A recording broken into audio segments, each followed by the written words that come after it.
Today's lecture is on Taking Back God, Gender Politics in Christianity in the 20th and 21st Centuries. I'd like to begin by pointing out that within Christianity today, we all, as Christians, drive past one interpretation of gender politics in Christianity and drive into a parking lot for a different church with a different interpretation of what women's roles should be within Christianity. And let me first define the term gender politics. Politics in general is the division of power within a society or within a group of people, whether it's a family, an organization, an entire nation, or in the world. So it's the division and discussion, debate, struggle over division of power within a community. Within Christianity, within religion, gender politics is the debate between men and women over power within that religion. So within Christianity, we're looking today at the debate and struggle for power between men and women within Christianity in the last 100 years or so. I'd like to start out by reading a few paragraphs from an article that I have in the Sojourners magazine in July 2010. I describe a day in earlier 2010 when I'm attending a mega church, Grace Community Church in Sun Valley, California, where God is male, all the pastors, deacons, and elders are male, and women are taught to live in submission to their husbands. My husband, however, is visiting a church in Phoenix where he's in town to watch spring training baseball. And he texts me that at the church that he's visiting, which happens to be Episcopal, there's a woman preaching. So he's in one world on this particular Sunday morning where there's a woman pastor preaching in a Christian church, and I'm in another world where a man is preaching and women are not allowed to preach or have any definitive role such as elders or deacons. These two different worlds exist side by side. Congregations where men and women are equal partners in the service of Jesus Christ, and others where gender hierarchy is taught as God's will and the only true biblical option. On Sunday morning, we all drive past one flavor of gender teaching to worship in another. Those in egalitarian churches often have no idea of the wide reach of complementarianism, the term so much nicer sounding than hierarchy, used these days by neo-patriarchalists to describe their view of men's and women's roles, different roles within the church. In Sun Valley, the sermon by John MacArthur compares accounts of Jesus walking on the water in different Gospels, and it's an excellent sermon. I guess that's how you get a mega church. After church, I'm welcomed by a friendly woman about my age in the visitors' welcoming room. She's a physical therapist with a degree from CSUN, where I teach. And I ask her, as the conversation gets going, is women's submission to their husbands stressed in this church? Yes, it is, she says. A ship can have only one captain, but it's not enslavement. She tells me that she's fortunate that her husband is not the domineering type. She says, we take a difficult issue to God in prayer. I rarely have to let him decide. Now, I'm thinking about women who are advised not to leave abusive marriages, who are in marriages where a man is not quite so gracious and power sharing as this particular husband is described. But I don't bring that up to her. I'm glad that things aren't as extreme within this church as they sound on their website. On the website, I had listened to Anna Sanders' lecture, Women, on how to live in submission to their husbands. She says, we need to beat down our desire to be right and have our own way. She cites John Piper, Nancy Leigh DeMoss, and Martha Peace, all published authors in the last decade, advocating hierarchy within marriage and within the church, gender hierarchy. It's his ways, his rights, his expectations, and his plans in the marriage. Be a helper, stresses Anna in this lecture from Grace Community Church. As I walk around the campus, I'm stunned to find that the 300-student master's seminary, a building on the church campus, that this seminary enrolls only men.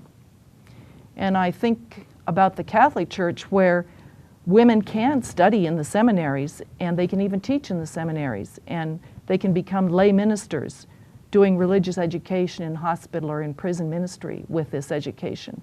But at this particular church, women aren't even allowed to enroll in a class. So I'm pretty discouraged to hear that that's happening today in the 21st century.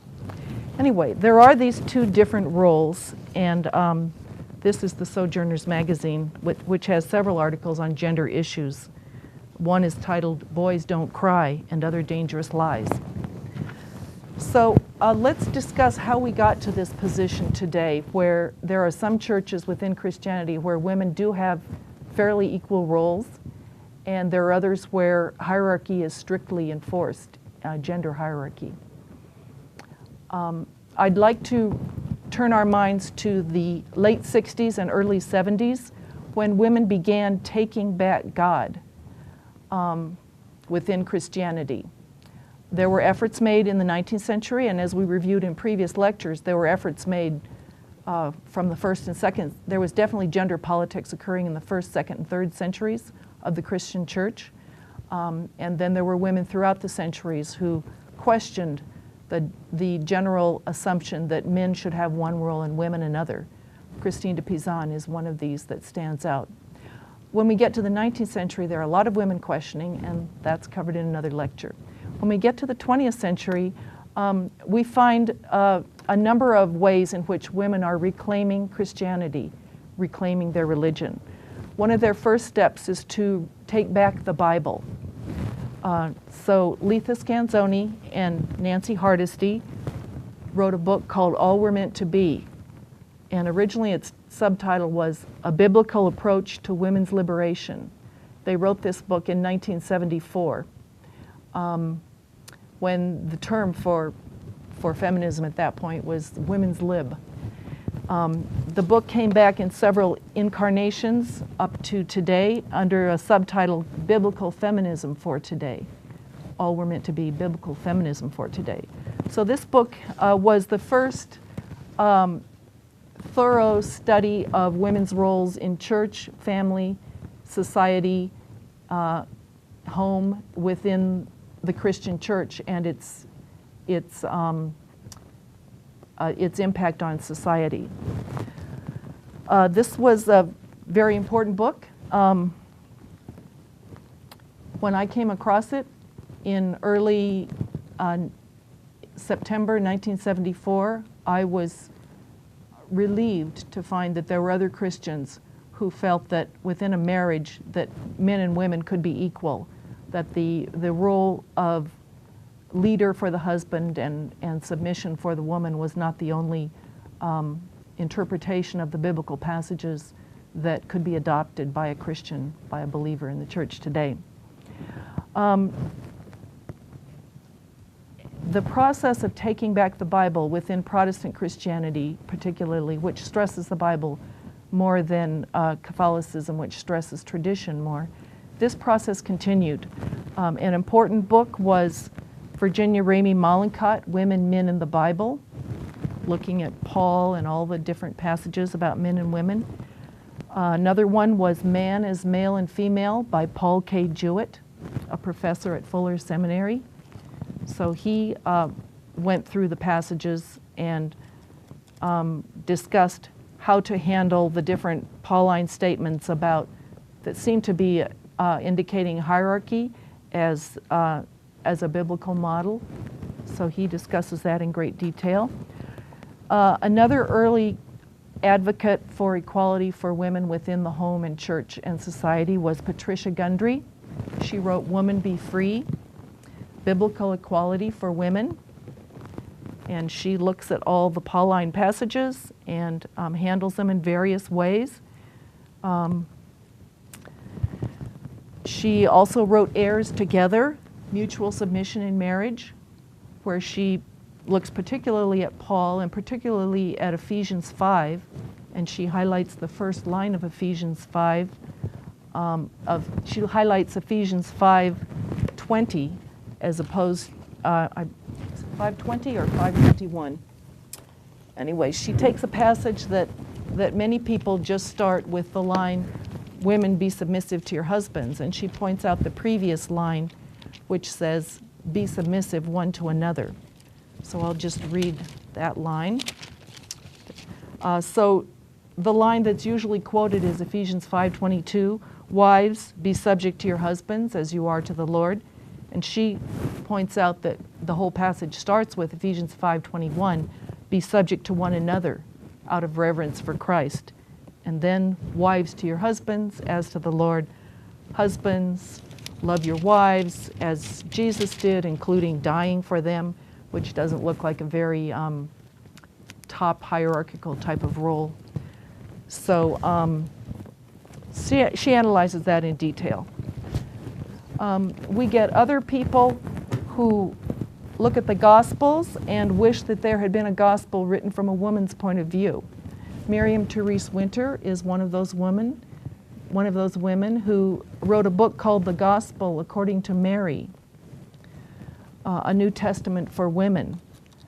So she goes through the Gospels and pulls out passages that she notices women having a role in, and she either changes the language to reflect a woman's readership, or she adds lines about the woman's point of view.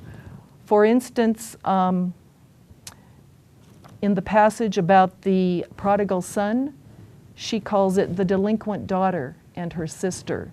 She says, "A woman had 2 daughters. The elder remained with her mother. The younger, more independent, took what had been her dowry and ran away from home. When her money was gone, she supported herself through begging and prostitution.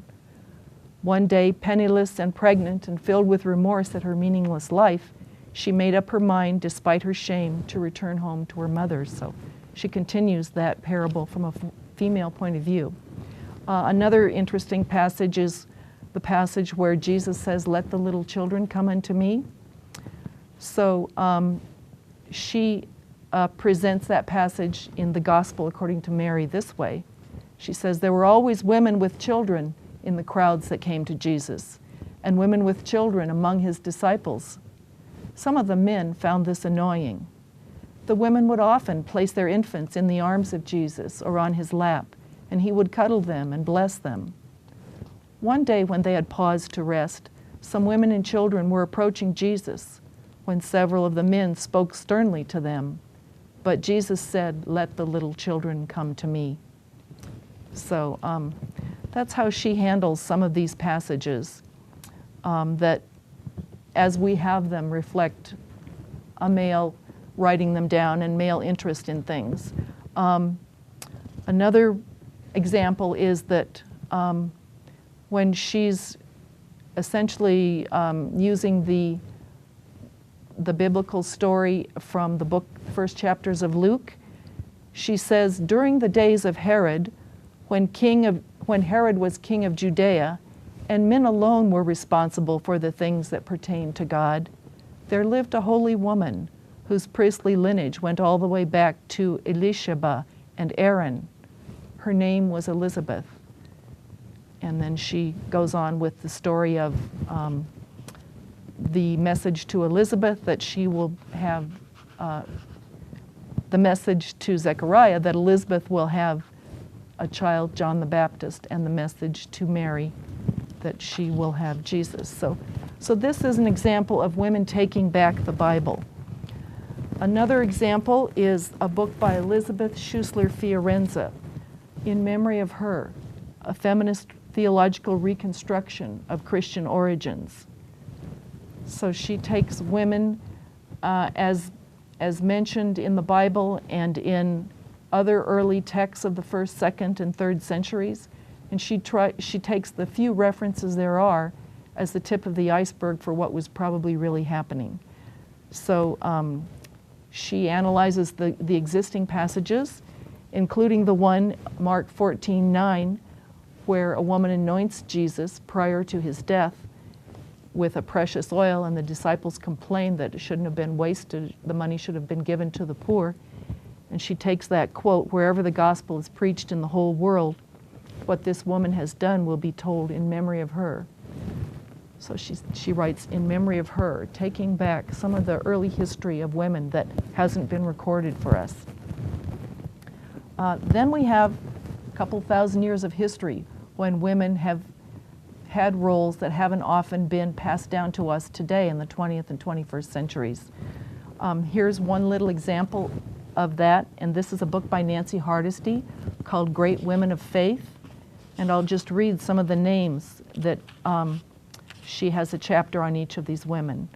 So she has a chapter on Marcella and Paula in the 4th and early 5th centuries, a chapter on the Empress Pulcheria, one on Hilda in the 7th century, one on Lioba, a missionary in the 8th century, one on Roswitha, Germany's early poet and playwright, one on Catherine of Siena, one on Julian of Norwich. These might be familiar names to women today. Marguerite de Navarre, Jean d'Albret, early Quaker women she talks about, Barbara Heck, Sally Parsons, Clarissa Danforth, Isabella Grahan, Joanna Bethune, Lydia Sexton, a lot of names we haven't heard of. Sarah Doremus, Phoebe Palmer, a preacher in the holiness movement in the 19th century. Elizabeth Prentice, a novelist. Antoinette Brown, the first ordained woman within Christianity within a major denomination in the 19th century. Catherine Booth, co-founder of the Salvation Army. Frances Willard, a crusader for temperance and for women's rights within the home, especially a home where there might be alcohol abuse and abandonment by men. Amanda Smith, another evangelist. A woman in India, Rama Bai. Lucy Peabody, a missionary from 1861 to 1949. So she just brings to mind, she helps us to reclaim this tradition of women having roles that we haven't even been told about, that we don't ordinarily hear about within the 20th century. So in addition to reclaiming the Bible, women have the task within Christianity, Islam, and Judaism, but for today within Christianity, of taking back God. Some important books that are part of that movement are by Rosemary Radford Ruther, Within Catholicism. This is an early book of hers called Women Church, Theology and Practice. So she encourages women who within Roman Catholicism can't be priests, can't lead a liturgy, celebrate the sacraments. She says, just form your own house churches and do it. And women are indeed doing that. There's an organization doing that today, and with grassroots congregations all around the United States and actually worldwide. And you can find it on the internet. Another more recent book by Rosemary about taking back God is called Gender, Ethnicity, and Religion, Views from the Other Side. This is actually edited by her, and it's a collection of essays. It includes the foremothers, the historical background that we need to know about in order to claim our rights within the church today. It includes contemporary contexts of struggle. There's an article about the Evangelical Women's Caucus called Trying to Be God in the World, the story of Evangelical Women's Caucus and the crisis over homosexuality. So that's a particular event within the history of that organization that occurred around the year 1986. She looks at diaspora economics, Filipino American families and globalization. She looks at the Garifuna Dugu ritual in Belize. She looks at Cuban women pastors and theology. And then there are articles about ecofeminism and womanist explorations, reconciliation, womanist theology. So gender, ethnicity, and religion today is part of this effort for taking back Christianity. Here's another book called New Feminist Christianity, Many Voices, Many Views, edited by Mary Hunt and Diane New. There's an article in it by Letha Scanzoni, the author of All We're Meant to Be, this early precursor book in 1974. She has an article in this book, which is 2010. And Letha's article is called Why We Need Evangelical Feminists. So why we need evangelicals as well as Catholics and mainstream feminists, Latinas, and all types of feminists to work within their particular communities for equality for women. So there are articles here by Maria Pilar Aquino about peace building and in a just world. Articles by Elizabeth Schussler Fiorenza, by Virginia Ramey Malincott, Victoria Rue, Unju Mary Kim, Asian Women, and the Renewal of Preaching. Anyway, so women around the world are taking back Christianity. Another piece of evidence of this happening is the Phyllis Tribble Lecture Series at Wake Forest University. This year, in 2012, the theme of the annual lecture series, this year's theme was the Bible and International Feminisms, with a plural, with an S on it. So if you go back to 1974, the word being used is women's liberation movement, and then later the term became feminism, feminist movement. But now it's not feminism just as a monolithic, singular whole, but a variety of different forms of feminism and around the world. At this conference, the people speaking included Ulrike Beckmann from Austria, speaking about Sarah and Hagar, a feminist European perspective on actual controversies. So she's talking about racial issues within Germany and Austria and Europe today with immigrants and their role in those societies. And she's turning to biblical sources as models. There was another speaker, Ivona Guevara from Brazil. Her talk was called Daily Life Wisdom as One Criterion for Feminist Theological and Biblical Interpretations. There was another speaker, Hisako Kinukawa from Japan. She spoke about the Syrophoenician woman in Mark and Jesus' interaction with that woman. Another speaker was Mercy Amba Oduyoye. She spoke about African women and the Bible. And she has a women's center in Ghana, the Institute of Women in Religion and Culture at Trinity Theological Seminary in Legon, Ghana. So this is evidence of women around the world in Christianity reclaiming their sacred text, the Bible, and reclaiming their right to interpret the sacred texts and their roles within the church. Here's another book which documents this whole movement. This one is just discussing women in the U.S., but it's called Taking Back God, American Women Rising Up for Religious Equality. It's by Leora Tannenbaum, and it includes Catholic and Protestant women.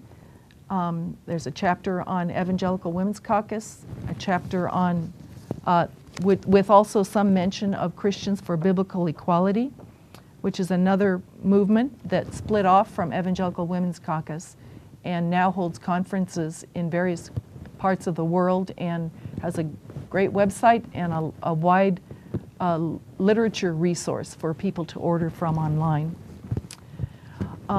Within the Catholic Church, I'd like to mention Joanna Manning and her books. One is called Take Back the Truth, Confronting Papal Power and the Religious Right. Another of her books, Reclaiming Women's Power Within Catholicism, is called Is the Pope Catholic? Joanna Manning. And the word Catholic actually means worldwide or universal. So the Roman Catholic Church is the worldwide church with a basis or headquarters in Rome.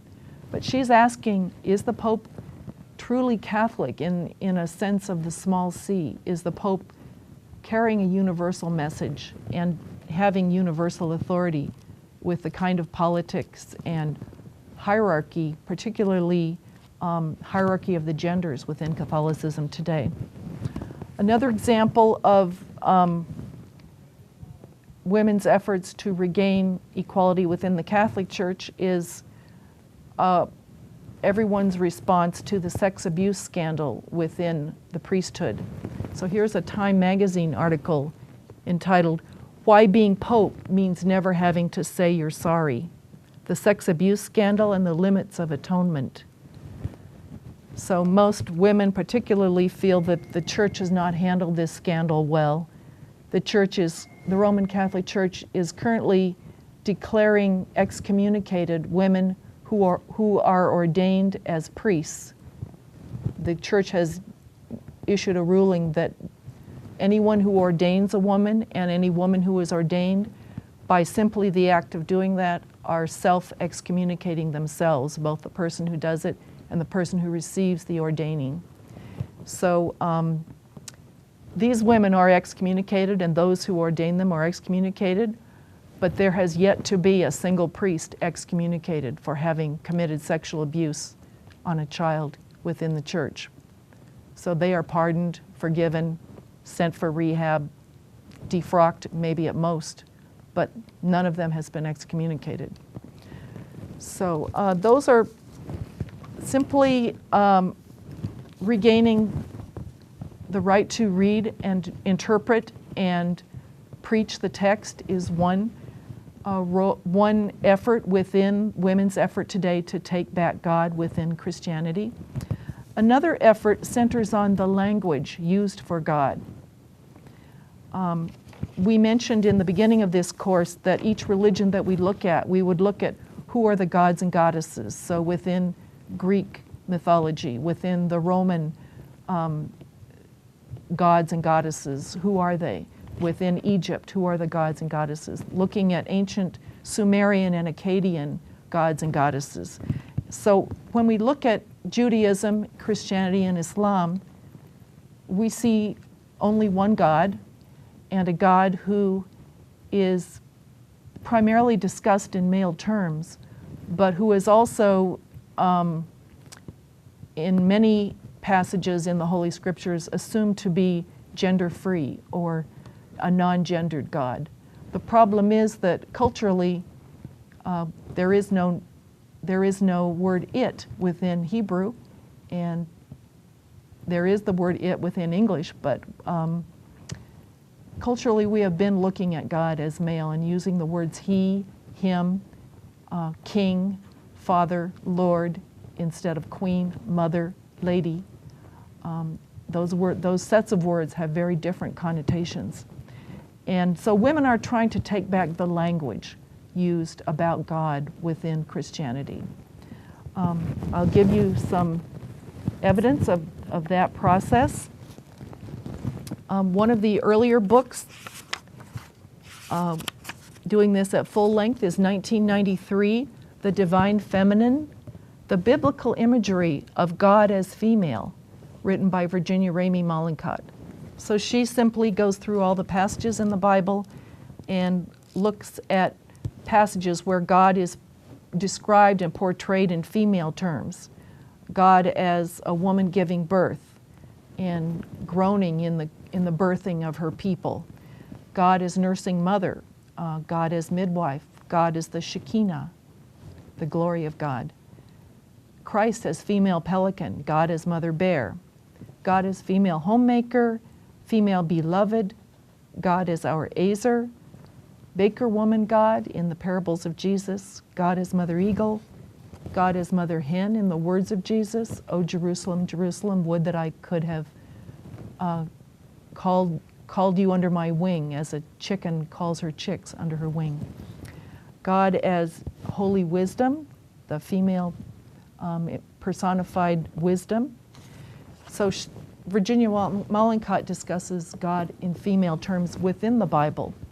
There has been quite a bit of effort to particularly look at the word chokhmah in Hebrew, translated Sophia in Greek, and wisdom in English. The effort to talk about, to use that particular description for God to awaken in 20th and 21st century people a sense of God's presence as female. Here's a book called Sophia, The Future of Feminist Spirituality by Susan Cady, Marion Ronan, and Hal Taussig. Nancy Hardesty wrote a book called Inclusive Language in the Church, where she talks about not only the language about God, but language about Christians.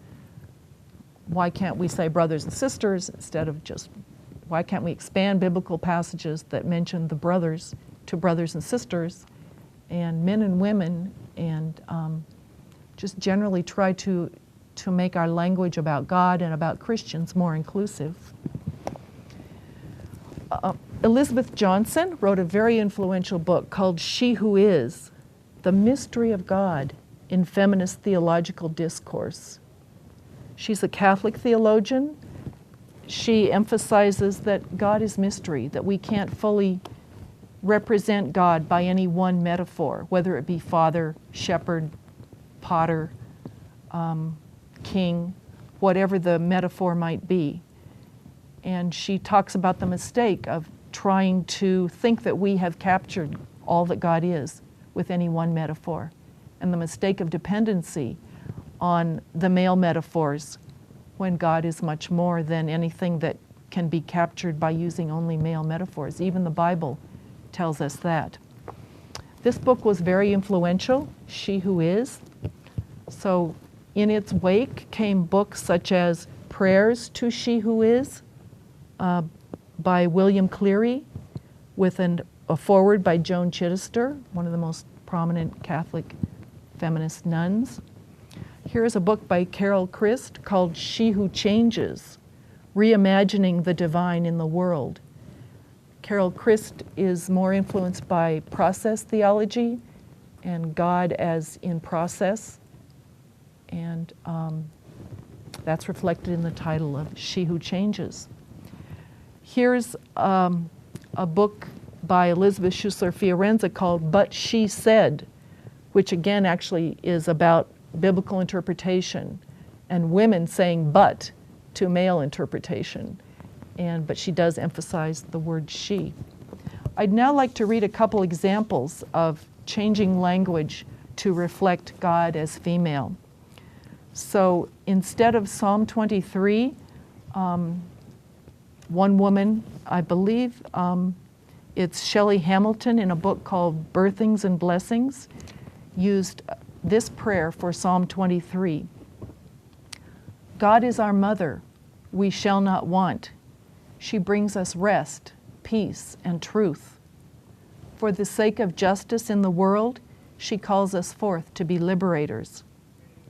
When we walk through anguished streets, cluttered with lies and brokenness, we won't be afraid because God is like us. She holds us to her breast and her heart. She comforts us. She cares for us to care for each other. God is good to us. She feeds us, loves us, heals us in the presence of the world. Yes, for all to see. And here's another rewriting with female language of a famous biblical passage. This is the prologue to the book of John that starts out, in the beginning was the Word, and the Word was with God. So biblical scholars have noticed that that word logos, that's translated in English word, was probably originally the Chokhmah, that understanding of Jesus in that passage is very much influenced by the understanding of who the Chokhmah is, the holy wisdom in the Hebrew Scriptures. So here's a translation of the first few lines reflecting the female language that was lost. In the beginning was Sophia. Sophia was in God's presence. Sophia was God. She was present with God in the beginning.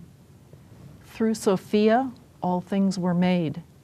Apart from her, nothing came to be. That which came to be in her was life. Sophia became human and lived among us, and we saw her glory, the glory that is hers as God incarnate, full of grace and truth. Another part of the effort to reclaim language about God and to reimagine God in more female terms, to balance out the long history of male terms, was a conference in 1993 in Minneapolis called Reimagining.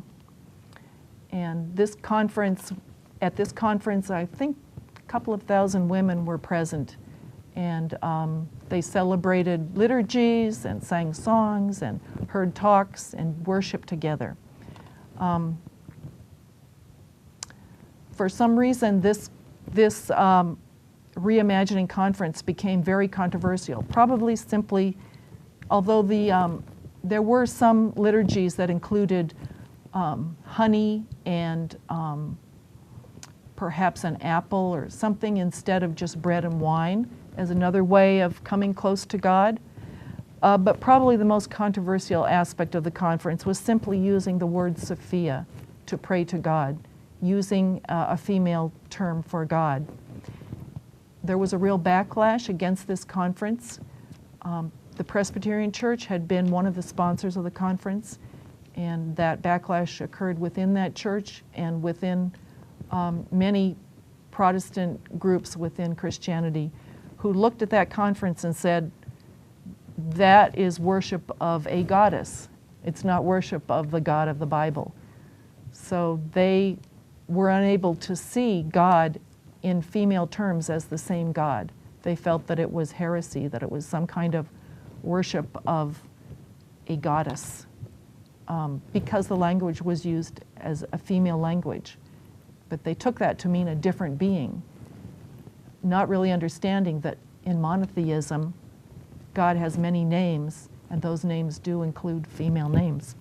So that was one step, and that conference was repeated every couple of years, I believe, for about 15 or 20 years. The last one was probably in the early 200s. Let's see, let's talk now about the backlash. Oh, actually, before we do backlash, let's talk about some of the other efforts to reclaim language about God. So there was a little magazine that existed for 20 years among Protestant Christians, especially it was pretty much evangelical and Mennonite and other Christians, called Daughters of Sarah.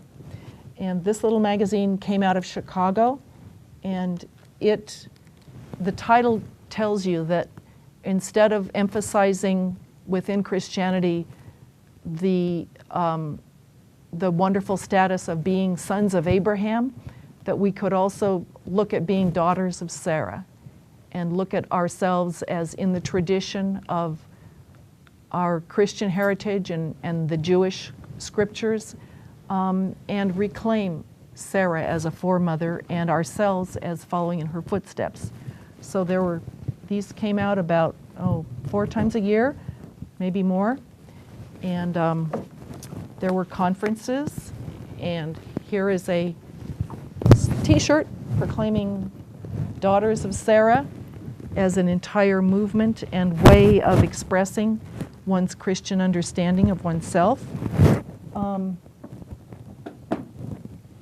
I'll I'll just point out a couple of other. So part of this whole movement of reclaiming the church has been holding conferences, doing education, and introducing modern Christians to other ways of understanding the Bible, other ways of looking at God rather than primarily through a male lens.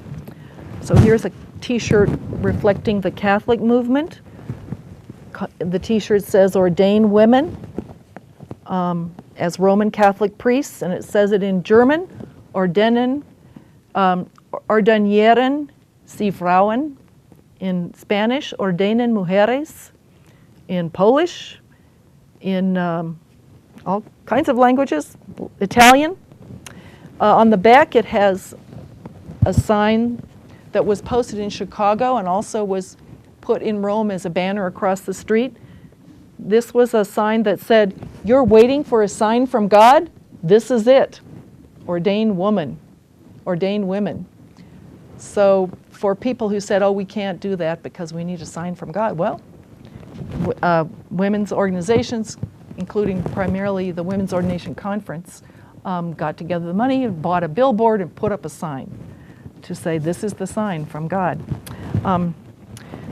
Within Evangelical Women's Caucus, there have been and continue to be this year a series of conferences, each one with a different theme and a different emphasis on reclaiming and re-understanding our place within the church and within society and our roles as Christians. So one of the t-shirts I like best was from a conference that was in about 1995 maybe in Virginia. And the conference was titled Walking on Water and Making Waves, Faith and Risk.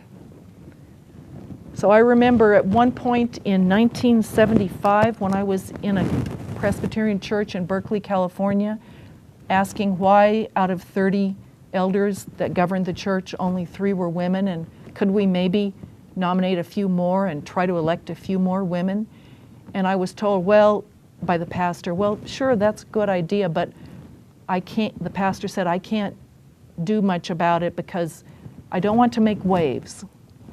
So I like the concept of women, in order to create change in the church, not only having to make waves, to be willing to do some risk-taking and some upsetting of the smooth waters of the church, but also walking on water and making waves, having to literally have the courage to walk out on an unsteady surface, on water, where women haven't walked before, where the church hasn't been before, but having the courage to do that when called by Jesus to be ordained or to have a role within the church. So those are part of the effort to take back God in the 20th century, and 21st centuries. Now I'd like to look at the other side of the battle for women's place and women's roles in the church today. The conservative and reactionary side that says, no, hierarchy must remain. Hierarchy is written into the Bible and it's part of our tradition and that's what we need to keep. So reflecting that side of the battle, most prominently within Christians in the U.S. today is the Southern Baptist Convention. One of the leaders, in fact, the seminary president for the Southern Baptist Theological Seminary is Al Mohler, and here he is on the cover of Christianity Today. How Al Mohler transformed a seminary, helped change a denomination, and challenges a culture.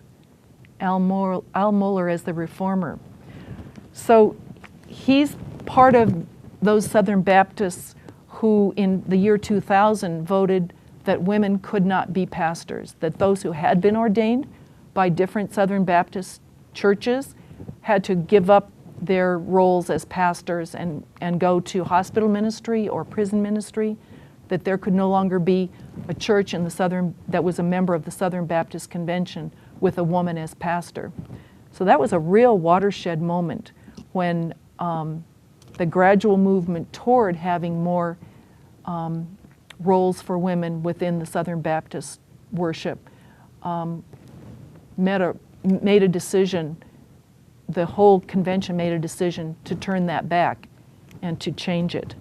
And I'm proud to mention that Al Mohler actually responded to my article in Sojourners with a rebuttal of his own on another website. So we're definitely in gender politics today in the 21st century over women's roles. And he's one of those representing the other side. Another one is Beth Moore, and she's on the cover of Christianity Today in this particular issue in August 2010. She's a widespread Bible teacher in the U.S. and has a number of books out on Daniel, Ezekiel, various ways to understand the Bible, but always preserving her role as just teaching women and as backing up the concept of hierarchy, of women being in submission to men. Here's another Bible preacher who advocates hierarchy. Her name is Patricia Shirer, and she was featured in the New York Times Magazine in November 2010. I'll just read the headline. Priscilla Shirer believes a Christian woman should submit to the authority of her husband. But while she's teaching the gospel to other women, Mr. Shirer doesn't mind doing the dishes. So interesting that within their marriage there's quite a bit of equal partnership, but what she's preaching is submitting to the authority of her husband, and that she's actually got a wide role outside the home in doing this ministry of preaching and teaching. So another group I'd like to mention that is in reaction to the increased role of women in the home is the increased role of women in home, church, and society is a group called the Council on Biblical Manhood and Womanhood. They formed themselves and came out with a statement in 1987 called the Danvers Statement. And I'll just read a little bit of that. So this statement says, "We have been moved in our purpose by the following contemporary developments which we observe with deep concern. Uncertainty and confusion in our culture regarding the complementary differences between masculinity and femininity. The tragic effects of this confusion in unraveling the fabric of marriage. Increasing promotion given to feminist egalitarianism. The widespread ambivalence regarding the values of motherhood. The growing claims of legitimacy for sexual relationships which are same-sex. The upsurge of abuse in the family. The emergence of roles for women and men in church leadership that do not conform to biblical teaching." So it goes on, the threat to biblical authority by interpreting scriptures in a way that they perceive as not in line with full respect for the Bible as the Word of God. So this Danvers Statement and this movement to strongly separate manhood and womanhood and to view them as biblically defined and very different from each other is part of the reactionary movement against the increased role for women in the church, in the Christian church today.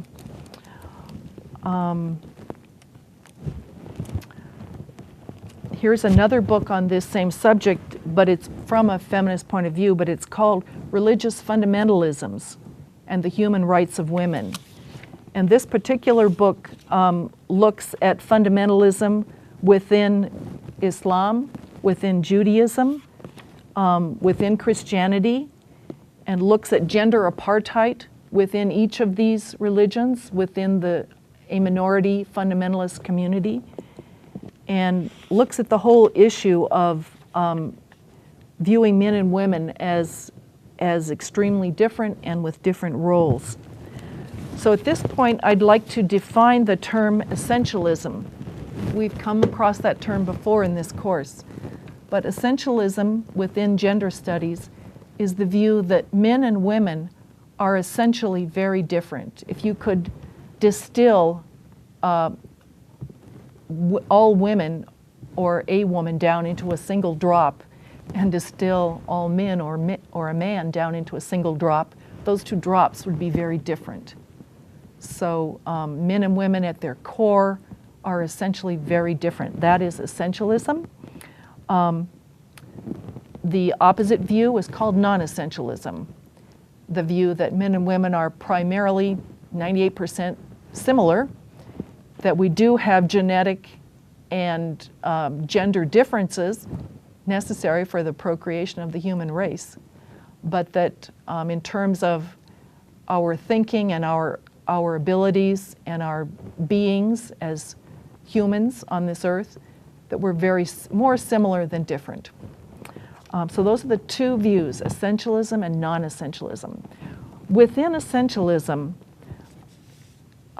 you often find the view of complementarity. So you find the idea that men and women are very different and that they should therefore have different roles. Women should have certain roles, primarily within the home, and that men should have other roles, primarily in the public sphere.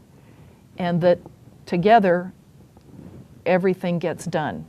So men do certain things, women do other things, women raise the children, do the cooking, etc., perhaps the homeschooling in conservative circles, and that men do the outside sorts of things, and that within the home, that men are the leaders and women are in submission to men. So different roles is an essential part of complementarity. I'd like to mention that complementarity is the word used nowadays to talk about hierarchy, and the view of men and women is very different because it's such a positive word. You know, they complement, they go together. It's a very positive sounding word. Here's a book called Discovering Biblical Equality, Complementarity Without Hierarchy. So the authors in this book put together, they make an attempt to view men and women as complementary, in other words, different in some important respects, but also not men ruling over women, but essentially open to have equal roles within the church, within the home, and within society. So